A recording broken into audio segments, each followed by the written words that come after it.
I was gonna vlog more on the trip down, but I I came down with a cold the day before the move, so I was pretty miserable driving, or I guess riding, because my husband did most of the driving. I gave him like a 1 or 2 hour break in the middle to sleep. Just like I was just like miserable going down the highway. But I'm feeling better now. Our movers are coming this morning, thank goodness, because we have been sleeping on the floor for a week and sitting on the floor because we have no furniture. It's been quite rough to have, our booties go numb, and we've been trying to just go out and explore the town while we're kind of waiting for furniture and just to get out of the house. As you can see, the sun is so lovely here versus in Michigan. Yeah, Michigan, sorry, but it does not see the sun pretty much at all throughout the whole winter. So it's been really nice to have some sunshine here. I'm eating my cereal out of a cup because we ran out of bowls. It's going great, getting creative. I will say though, out of a cup kind of makes sense because you can hold it in your one hand and then it's way easier to drink the milk out after. So I don't know, necessity is the mother of invention.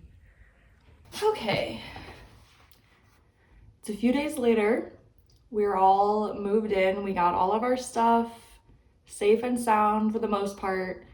My husband's desk was broken, but it's okay. Apparently he wanted a new desk anyway.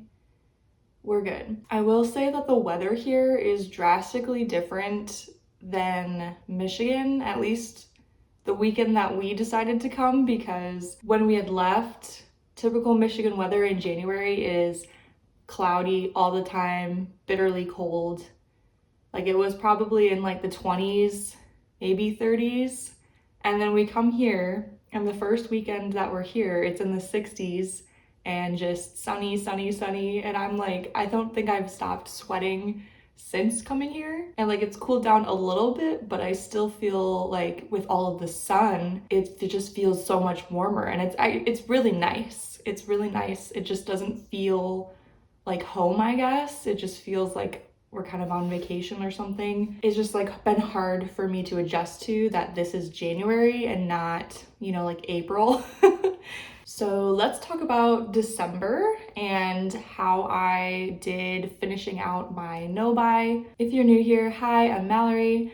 I just completed a 3-month no-buy from October to December after I figured out that I just had a shopping addiction. I could not stop finding stuff to buy, looking at stuff to buy. So I do have a couple other recaps that I did in October and November that you can go back and watch. I'll link down below. So anyway, how did I do the rest of my no-buy in December? Well, not as well as I had hoped. I think December is definitely the hardest month of the year to try to do a no-buy. So if you were successful 100%, I applaud you. You are amazing and much stronger than I am. I will give myself credit. I did go majority of the month around Christmas when I had visited my family back on the west side of the state, and then also kind of waiting for moving. We moved on January 2nd, so it was literally like a week after like Christmas and stuff. So I had made the conscious decision to go to my favorite thrift stores one last time. I figured that this was a special circumstance and I would not be able to go to those for obviously like a really long time again. So I had decided that I would make this exception, that I'd be able to go thrifting. I did find more things than I thought I would. Wasn't really like spending that much because I was thrifting, but I did acquire, I don't know, maybe like 5 to 10 new pieces of clothing, which sounds like a lot, and that's because it is. So I had like decluttered so much leading up to that I had clear holes of things that I wanted to buy. Like I very much wanted, for example, like a long cardigan sweater, and I wanted some black jeans and some white jeans. And so I was able to find those all thrifting. Majority like was not impulsive at all. It was very much like I'm gonna try to find these things while I'm out thrifting at my favorite stores for the last time. So in that sense, I did technically fail my no buy because I said I was not gonna buy any clothing. So there's that. The other thing that happened was kind of once I like bought one thing, it kind of tumbled into wanting to buy more and more and kind of go back into this mental state of continuously looking for stuff to buy. You know, I tried to sell something on Poshmark, and what did I do? I started shopping on Poshmark and bought a few things from there as well. So all in all, like, it's hard to not feel really guilty and like embarrassed because I know that I had to hold myself accountable for you guys, but I also think that it speaks to the reality of this type of addiction, that it's not going to be perfect. It's not going to be, you know, smooth sailing, like, oh, like 3 months going cold turkey was not easy. So also in December, I started really thinking about the concept of no buys and everything that I had learned up to that point. And I also tried to gauge how I was feeling internally about shopping. So in October and November, I had felt like a weight had been lifted off, that, you know, my mind was a lot clearer because I wasn't thinking so much about shopping. I didn't really have that much of an urge to shop. I felt like it was very easy to say no to things at first. And then once I got to December, it almost kind of shifted. Like, I was going up this like hill and was like, yeah, like everything is good. And then all of a sudden it kind of just like slowly started going downhill to where, like, it almost felt like the no buy went on for a little bit too long. Like, it felt like it was too short and too long at the same time. I started feeling like frustrated with myself that I couldn't just buy what I had really wanted. There were a couple things that I had saved up for and was planning to purchase at the end of this no buy because I had thought about them and really thought that they would be a good thing to add, and they ended up going out of stock. This sort of thing that I was looking at was something that I wouldn't really be able to find again. Like, it was either sort of like a limited edition, or it was something that, you know, was like on Poshmark or something secondhand. It was like a vintage item that was kind of one of a kind. So obviously, like, in life, you know, some things you're gonna have to say no to, and that's just how it ends up, is that you don't get to buy everything that you want to buy. But as the month also kind of went along, I almost felt like I was like punishing myself. I started having very kind of like negative feelings toward just shopping in general. You know, every time I had to say no, it was kind of knocking me down a bit. So I don't know if that's normal or if anyone else has experienced that, but it just felt like, no, you can't buy that. You're a shopping addict. Stop thinking about it, you know? And it was just very like punishing myself almost. At the end of this, I had said, like, I don't want to have guilt or shame about shopping. I want to learn how to shop in a positive way. Kind of along with that, I think at the beginning of this journey, I had thought that this was the type of addiction to where I would need to force myself to stop wanting to shop and get rid of this enjoyment altogether. Like, I wanted to try to rewire myself to not enjoy shopping anymore and not want to go shopping, not buy anything. And I'm not sure at this point if that was the right way to go about it, because I'm not sure if I'm ever going to dislike shopping. So I think that what I've realized is that this sort of addiction is not really like, you know, like an addiction to like cigarettes or something where you just have to like go cold turkey. It's more, I would say, closer to like a food addiction, to where you can't stop eating food, but it's like everything in moderation, right? So I think what happened at the end of December, when I had allowed myself to like start thrifting and stuff, is that I had been stopped for so long. When I let out a small trickle, the entire dam broke and I kind of binged in a way. You see that a lot with like food addiction, or even just like dieting culture in general, to where if you try to cut out something, especially when it's like one of your favorite foods, eventually you're only going to start thinking about that item. Eventually, like, it's going to lead to a binge. I think that's what happened to me, kind of. I almost like kind of blacked out, and I just like started buying all these things that I had been wanting to buy and had been waiting to buy. I'm not proud of it. So I think moving forward, no buys in general. I think that they are good for a short term time. And I think for me, the longest I would want to go is probably 2 months. I think from here on out, I would try more of like a couple weeks or maybe 1 month here and there if I feel like I need a reset or just a pause.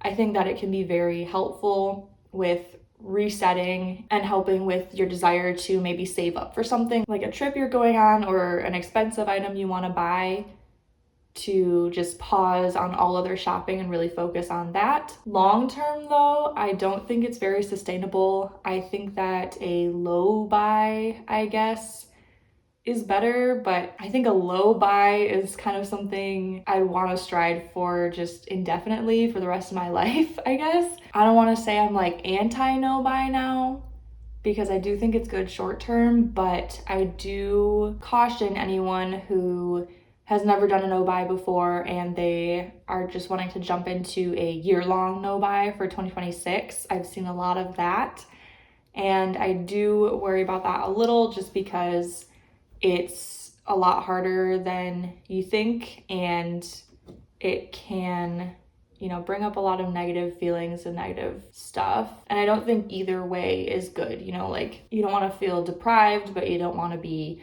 addicted to shopping. So other things I've learned about myself throughout this journey, I actually found that most of the time when I had to say no to things, it actually turned out just fine. Some of the times, like I mentioned, really stunk to lose out on something that you really wanted, but something else came up that I also really wanted, and it made the hurt of the previous thing go away.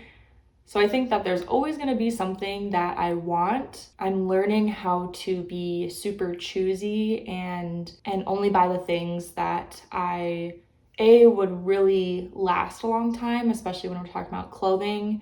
That's kind of more of a timeless style for me that I could see myself wearing for years, rather than something that's just super trendy and only going to be around for less than a year. I'm also learning that more is just not better. And I know that's a little bit ironic to say after I just binged on clothing. When we moved into our new space, I was setting up my closet, and we kind of have like a corner walk-in closet. So like my husband has one side, I have the other, and my side is a little bit like longer than his, and I still am feeling like it's kind of at capacity, which was a little disappointing because I've been working so hard to minimize my closet. I just feel like I'm in a state right now where I do want to purchase other things because I'm still trying to figure out my style, but there's just like I just have too much of other things that I have trouble letting go of. So I guess I'm just continually learning what I actually want.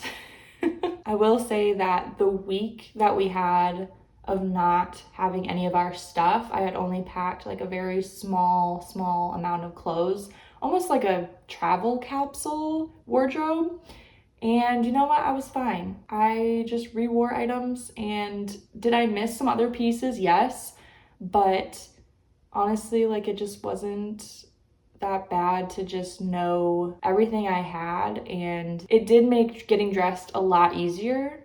I will say that. And maybe, the minimalists are onto something. Maybe less is better. Maybe it is.